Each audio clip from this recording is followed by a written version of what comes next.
बच्चों, कनेक्टेड में आपका स्वागत है। बच्चों, आज हमें ज्ञानवर्धक एवं उपयोगी पाठ पढ़ने जा रहे हैं जिसका शीर्षक है वन्य समाज और उपनिवेशवाद। हम देखेंगे हमारे चारों ओर ऐसी बहुत सी वस्तुएं हैं जो हमें जंगल से प्राप्त होती हैं। किताब का कागज़, दरवाजे, खिड़कियाँ, कपड़े रंगने वाले रंग, मसाले, टॉफ़ी के सेलोफेन, रैपर, रेडियो के तेंदूपत्ता, शहद, चाय, कॉफ़ी, साथ ही चॉकलेट में इस्तेमाल होने वाला तेल जो कि साल बीजों से निकाला जाता है, चमड़ा बनाने में इस्तेमाल होने वाला शोधक, टैनिन, दवाओं के रूप में इस्तेमाल होने वाली जड़ी बूटियाँ, ये सब भी हमें जंगल से प्राप्त होती हैं। बांस, जलावन की लकड़ी, घास, कच्चा कोयला, पैकिंग होने वाली वस्तुएं, पशु पक्षी तथा ढेरों दूसरी चीज़ें भी तो जंगल से ही आती हैं। अमेज़न पश्चिमी घाट के जंगलों के एक ही टुकड़े में पौधे की 500 अलग अलग प्रजातियां मिलती हैं। अब ये विविधता से समाप्त होती जा रही है। औद्योगिकरण के दौर में 1700 से 1995 के बीच 139 लाख वर्ग किलोमीटर जंगल दुनिया के कुल क्षेत्रफल का 9.3% था। औद्योगिक इस्तेमाल, खेतीबाड़ी, चरवाहों, ईंधन की लकड़ी के लिए साफ कर दिया गया। वनों के विनाश तथा लुप्त होने के विषय में जानेंगे। अपनी औपनिवेशिक शासन के दौरान इसने अधिक व्यवस्थित और व्यापक रूप ग्रहण कर लिया था। 1600 में हिंदुस्तान के कुल भूभाग लगभग छठे हिस्से पर खेती होती थी। आज वह आंकड़ा आधे हिस्से के बराबर है। आबादी बढ़ने के कारण खाद्य पदार्थों की मांग में बढ़ोतरी हुई। किसानों ने भी जंगल साफ करके खेती करने की सीमाओं में बढ़ोतरी की। औपनिवेशिक काल में खेती में तेजी से फैला। इसके कई कारण थे। अंग्रेजों ने व्यावसायिक फसलों जैसे पटसन, गन्ना, गेहूं व कपास के उत्पादन को बढ़ावा दिया। 19वीं सभा ग्रुप में शहरी आबादी का पेट भरने के लिए दाना और औद्योगिक उत्पादन के लिए कच्चे माल की ज़रूरत थी, जिस कारण इन फसलों में बढ़ोतरी हुई। सदी की शुरुआत में औपनिवेशिक सरकार ने जंगलों को अनुत्पादक समझा तथा उस पर खेती करके राजस्व कृषि उत्पादकों को पैदा करा। इससे राज्य की आय में बढ़ोतरी की जा सकती थी तथा खेती योग्य जमीन से 67 लाख हेक्टेयर की बढ़त हुई। खेती विस्तार को हम विकास का सूचक मानते हैं, लेकिन इसके लिए जंगलों को काटना पड़ता है। 19वीं सदी की शुरुआत तक ओक के जंगल लुप्त होने लगे थे। इसी वजह से शाही नौसेना के लिए लकड़ी की आपूर्ति में मुश्किल आ खड़ी हुई। मजबूत और टिकाऊ लकड़ी की नियमित आपूर्ति जहाज और शाही सत्ता के लिए आवश्यक थी। 1820 में खोजी दस्ते हिंदुस्तान की वन संपदा का अन्वेषण करने के लिए भेजे। बड़ी संख्या में पेड़ों को काट डाला गया और लकड़ी का हिंदुस्तान से निर्यात होने लगा। रेलवे लाइनों के प्रसार ने लकड़ी के लिए नई तरह की मांग पैदा कर दी। शाही सेना के आवागमन और औपनिवेशिक व्यापार के लिए रेल अनिवार्य थी। इंजनों को चलाने के लिए ईंधन के तौर पर और रेल की पटरियों को जोड़े रखने के लिए स्लीपर के रूप में लकड़ी की भारी ज़रूरत थी। रेलवे लाइन के प्रसार के साथ साथ बड़ी बड़ी संख्या में पेड़ भी काटे गए। निजी ठेके दिए गए, जिन्होंने बिना सोचे समझे पेड़ काटना शुरू किया तथा रेलवे लाइनों के नज़दीक के जंगल तेज़ी से समाप्त हो गए। क्रियाकलाप 1 मील लंबी रेल की पटरी के लिए 1760 से 2000 तक स्लीपर की ज़रूरत थी।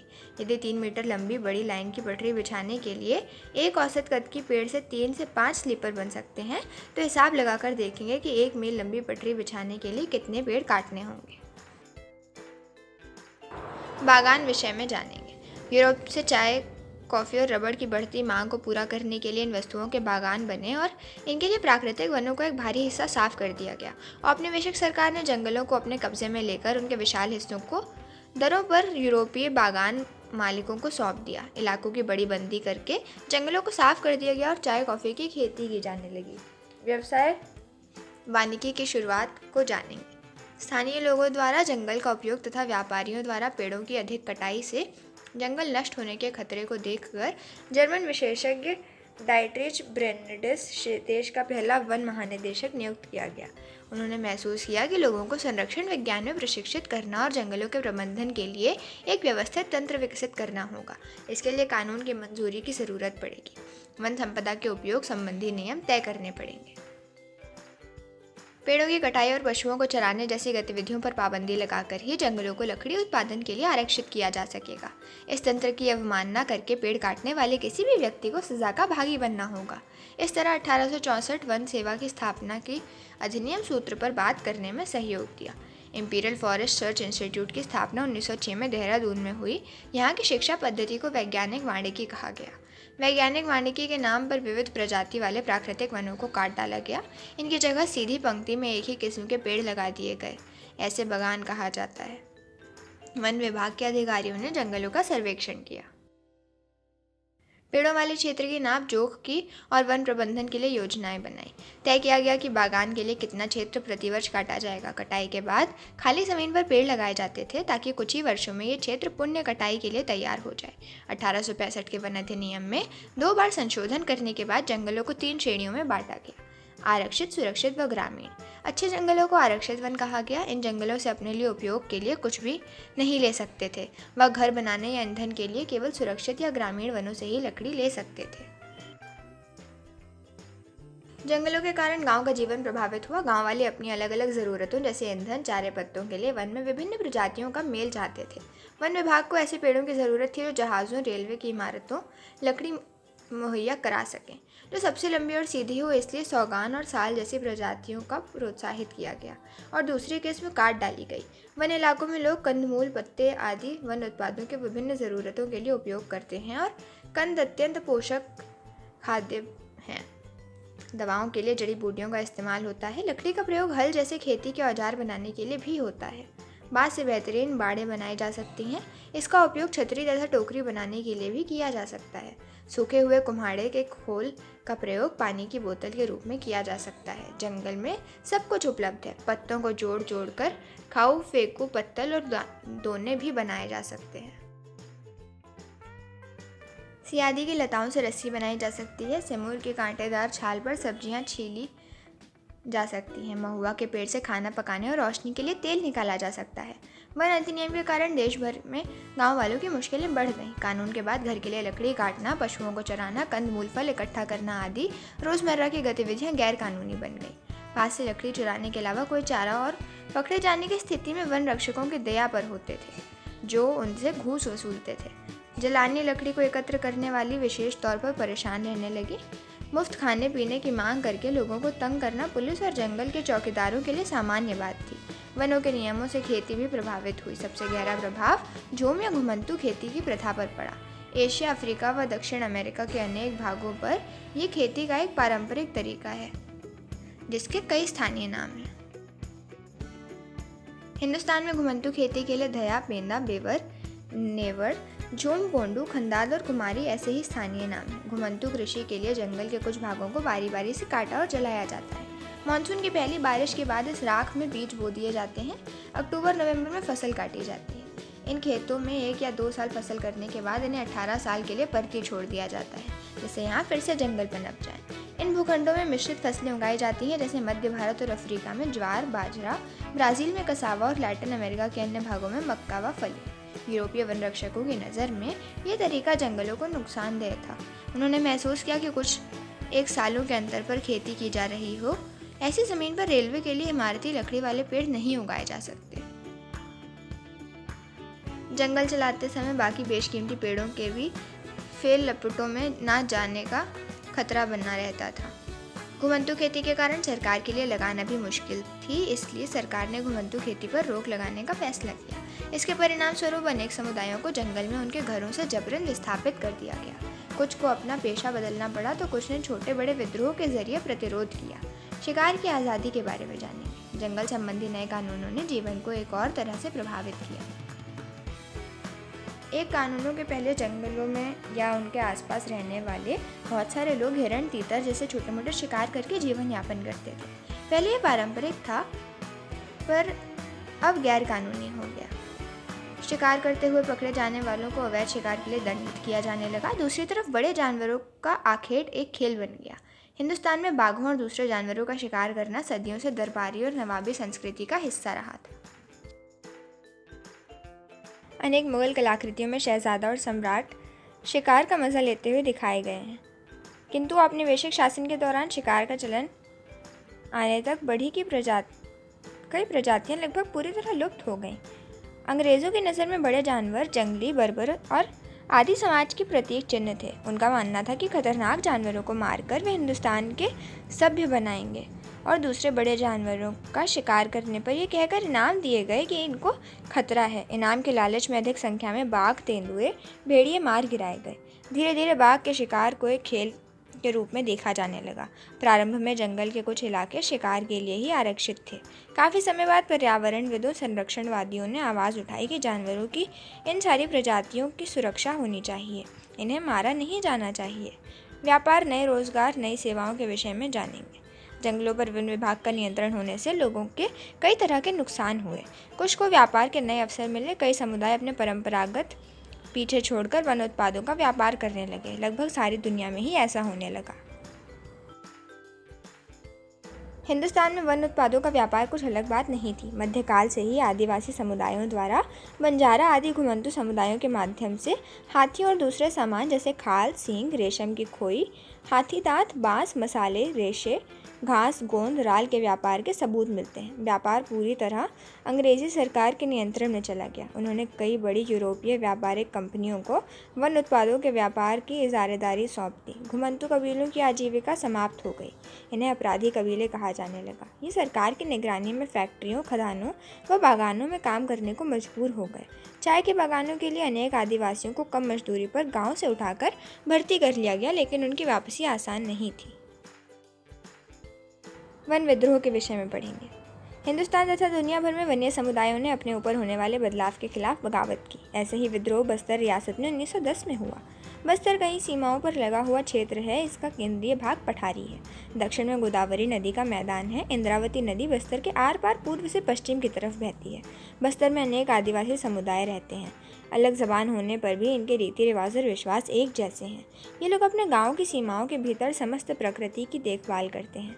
यदि एक गांव के लोग दूसरे गांव के जंगल थोड़ी लकड़ी लाना चाहते हैं तो इसके बदले भी एक छोटा शुल्क अदा करते हैं, जिसे देवसारी दांड या मान कहा जाता है। कुछ हिफाजत के लिए चौकीदार रखते हैं। वेतन के रूप में हर घर से थोड़ा थोड़ा अनाज दिया जाता है। वर्ष में एक बड़ी सभा में गांव के मुखिया इकट्ठे होते हैं और जंगल सहित दूसरे अहम मुद्दों पर चर्चा करते हैं। सरकार द्वारा 2/3 आरक्षित करने, घुमंतू खेती को रोकने में, शिकार व अन्य उत्पादों के संग्रह पर पाबंदी लगाने जैसे प्रस्तावों से बक्सर के लोग बहुत परेशान हो गए। कुछ गांवों को आरक्षित वनों में इस शर्त पर रहने दिया गया कि वे वन विभाग के लिए पेड़ों की कटाई और ढुलाई का काम मुफ्त में करेंगे, जंगल को आग से बचाए रखेंगे। बाद में इन्हीं गाँवों को वन ग्राम कहा जाने लगा। बाकी लोगों को किसी सूचना या मुआवजे देकर हटा दिया गया। काफ़ी समय से गाँव वाले ज़मीन के बढ़े हुए लगान तथा अफसरों के हाथों में बेगार और चीज़ों की निरंतर मांग से त्रस्त थे। इसके बाद भयानक अकाल का दौर आया। बाद में उन्होंने बाज़ारों, त्योहारों, हर जगह इकट्ठा होने इन मुद्दों पर चर्चा करनी शुरू की। 1910 आम की टहनियाँ, मिट्टी के ढेले, मिर्च और गांव-गांव चक्कर काटने लगे। ये बगावत का संदेश था। हर गांव ने इस बगावत के खर्चे में कुछ न कुछ मदद की। बाजार लूटे गए, अफसरों, व्यापारियों के घर, स्कूल, पुलिस थानों को लूटा व जलाया गया। अनाज का पुनर्वितरण किया गया। अंग्रेज़ों ने बगावत को कुचल देने के लिए सैनिक भेजे। आदिवासी नेताओं ने बातचीत करनी चाहिए, लेकिन अंग्रेज़ फौज ने उनके तंबू को घेर उन पर गोलियां चला दी। बाद बगावत में शरीक हो लोगों पर कोड़े बरसाते और उन्हें सज़ा देते। सैनिक गांव-गांव घूमने लगे। ज़्यादातर गांव खाली हो गए क्योंकि लोग भागकर जंगलों में चले गए। अंग्रेज़ों को फिर से नियंत्रण पाने में 3 महीने लग गए। गुंडाधुर को पकड़ सके। लाभ ये हुआ कि आरक्षण का काम कुछ समय के लिए स्थगित कर दिया गया और आरक्षित क्षेत्र को भी पहले की योजना से लगभग आधा कर दिया गया।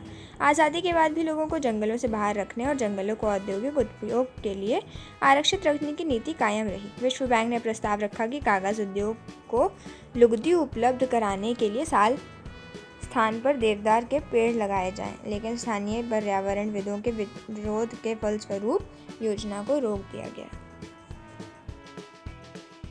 इंडोनेशिया 110 उपनिवेश या भारत व जीवन कानूनों में कई समानताएं थीं। इंडोनेशिया के जावा डचों ने वन प्रबंधन शुरुआत की। जावा में कलांग समुदाय के लोग कुशल लकड़हारे और घुमंतू किसान थे। जब जावा की रियासत बटी तो 6000 कलंग को भी दोनों राज्यों में बराबर बांट दिया गया। उनके बिना सागौन पेड़ों की कटाई और राजाओं के महल बनाना बहुत मुश्किल था। जब डचों ने नियंत्रण अपने हाथ में ले लिया तब उन्होंने कोशिश की कलांग उनके लिए भी काम करें।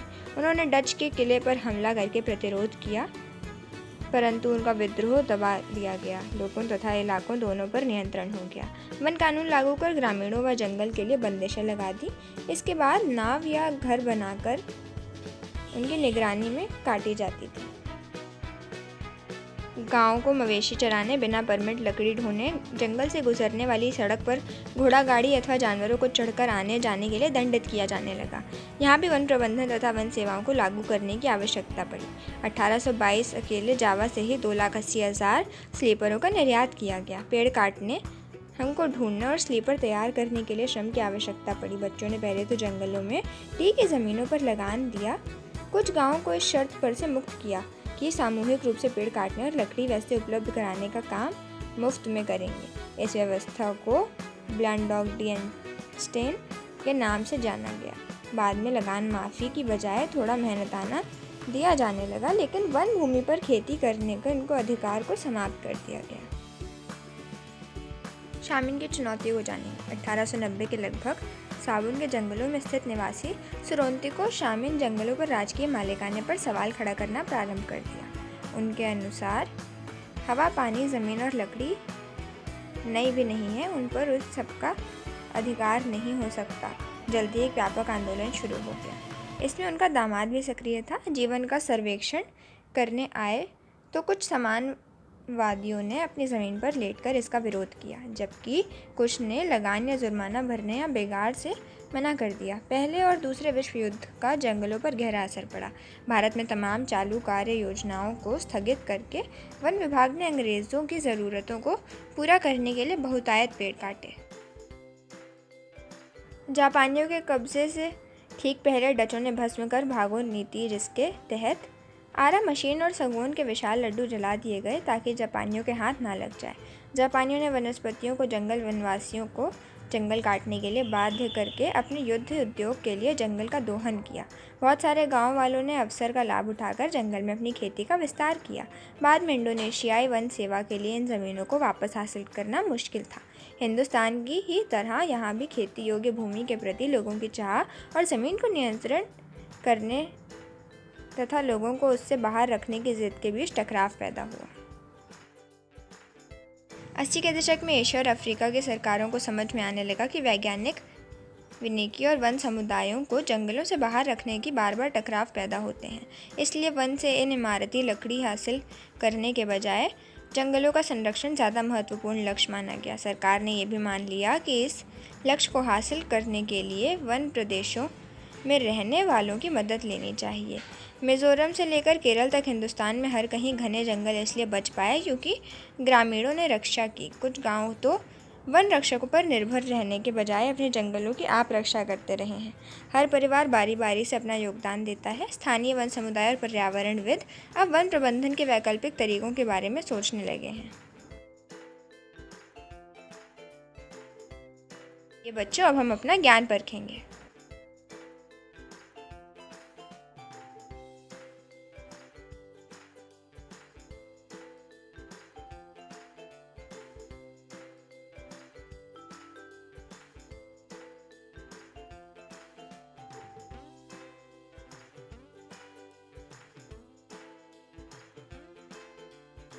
शाबाश बच्चों, बहुत अच्छा प्रयास है। आइए अब उत्तर जानिए।